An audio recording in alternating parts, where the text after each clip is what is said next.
নমস্কার বন্ধুরা, সুচির রান্নাঘরে আপনাদের সবাইকে ওয়েলকাম।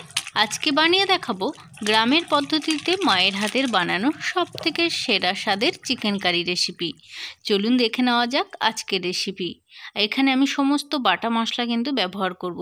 চিকেন নিয়েছি প্রায় 750 গ্রাম, আলু নিয়েছি দুটো বড় সাইজের, আদা রসুনের পেস্ট, এখানে জিরে বাটা নিয়েছি, ধনে বাটা নিয়েছি এখানে দেখুন, আর নিয়েছি পেঁয়াজ 3 থেকে 4টে মিডিয়াম সাইজের পেঁয়াজ নিয়েছি, কাঁচা লঙ্কা নিয়েছি 3 থেকে 4টে, একটা বড় সাইজের টমেটো, আর নিয়েছি পরিমাণ মতো সর্ষের তেল।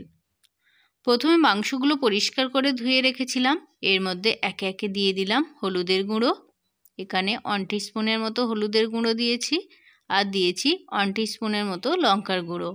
স্বাদ মতো অবশ্যই লবণটা দিতে হবে। আর দিয়েছি পেঁয়াজ কুচি, যে পেঁয়াজটা আমি আগে থেকে কেটে রেখেছিলাম এর মধ্যে দিয়ে দেব। এটা সম্পূর্ণ আবারও বলছি গ্রামের স্টাইলে হবে রান্নাটা। দিয়ে দিলাম একে একে আদা রসুনের পেস্ট,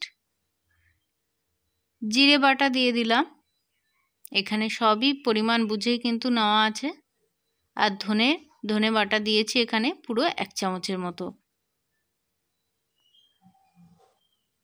দেখুন, সব শেষে দিয়ে দেব কাঁচা সর্ষের তেল।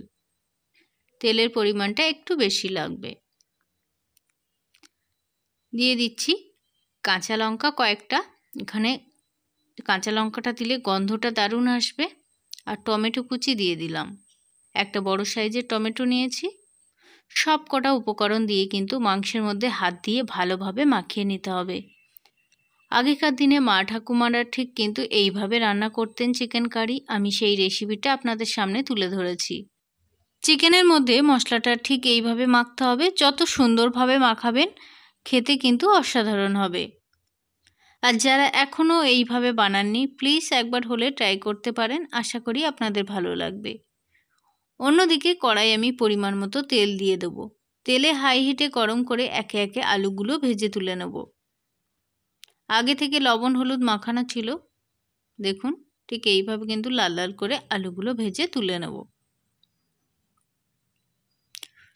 যারা সুচির রান্নাঘরে প্রথম তাদেরকে আমি একটাই রিকোয়েস্ট করব, যদি আমার এই ভিডিওটা ভালো লাগে অবশ্যই চ্যানেলটিকে লাইক দিয়ে সাবস্ক্রাইব করে নেবেন। দেখুন, আলু ভাজার তেলে কিন্তু আরও একটু তেল দিয়ে দেবো, আর দিয়ে দেবো তেজপাতা আর গোটা জিরে। এবার থেঁতো করা গরম মশলা দিয়ে দেবো, গোটা গরম মশলা দিয়ে কয়েক সেকেন্ড নাড়াচাড়া করার পর ম্যারিনেশন করা চিকেনটা ওই তেলের মধ্যে দিয়ে দেব। ঠিক এইভাবে কিন্তু উপর নিচ করে কষাতে হবে। এখানে একটা টিপস আছে, কোনো রকম জল ব্যবহার করা চলবে না। এমনি চিকেন থেকে জল বের হয়, সেজন্য এক্সট্রা কোনো জলের কোনো প্রয়োজন নেই।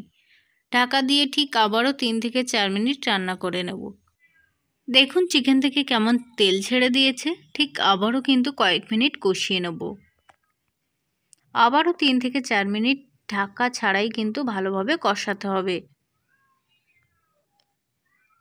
এটা সম্পূর্ণ মাটির উনুনে বানানো হচ্ছে, তাই স্বাদ কিন্তু অসাধারণ হবে। এর মধ্যে দিয়ে দিলাম গরম জল। অবশ্যই কিন্তু গরম জলটা দিতে হবে।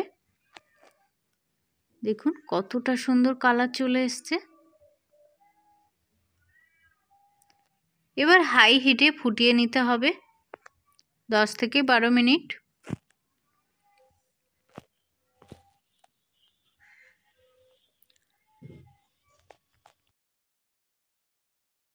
এই শ্রাবণ মাসের মেঘের দিনে যদি দারুণ স্বাদের এই গ্রামীণ রান্না থাকে, বিশেষ করে মাংস, তাহলে তো কথাই নেই, জাস্ট জমে যাবে বন্ধুরা। দেখুন মাংসটা কিন্তু আমার ইতিমধ্যে ফুটছে, মানে অনেকটাই কিন্তু রেডি হয়ে গেছে। আর কয়েক মিনিট ফোটালেই কিন্তু একেবারে রেডি হয়ে যাবে।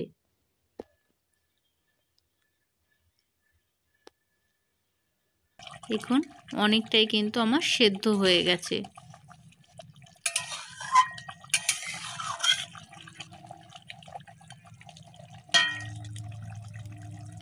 ঠিক এই অবস্থায় এর মধ্যে সব শেষে দিয়ে দেব গরম মশলার গুঁড়ো। ব্যাস রেডি হয়ে গেল আমার চিকেন কারি। গরম গরম ভাতের সাথে পরিবেশন করুন। আর কেমন হলো আমার এই রেসিপিটা অবশ্যই কিন্তু কমেন্ট করে জানাতে ভুলবেন না। দেখুন আমি আপনাদেরকে ঢেলে দেখাচ্ছি কতটা সুন্দর কালার এসছে আর কতটা সুন্দর দেখতে হয়েছে। সবাইকে ধন্যবাদ, দেখা হবে নেক্সট ভিডিওয়ে। Thank you.